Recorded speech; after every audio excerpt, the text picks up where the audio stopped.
அஸ்ஸலாமு அலைக்கும். இந்த 4 அம்சம் இல்லாத வாழ்க்கை வெறும் ஓட்டம்தான். முதல் ஒன்று நன்றி செலுத்துதல்.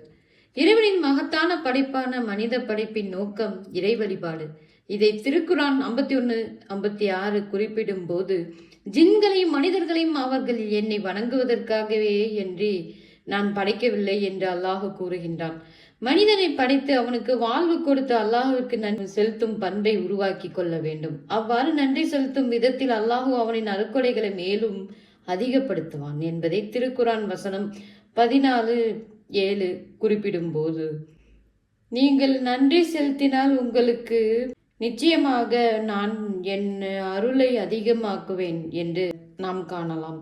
எனவே இறைவன் நமக்கு மறுக்குறைகளுக்கு நாம் தொடர்ந்து எந்த அளவு நன்றி செலுத்திக் கொண்டு இருக்கின்றோமோ அந்த அளவுக்கு இறைவன் நமது செயல்களால் மகிழ்ந்து அவனது அருட்கொடைகளை மேலும் நமக்கு வாரி வழங்கி அதிகப்படுத்துவான்.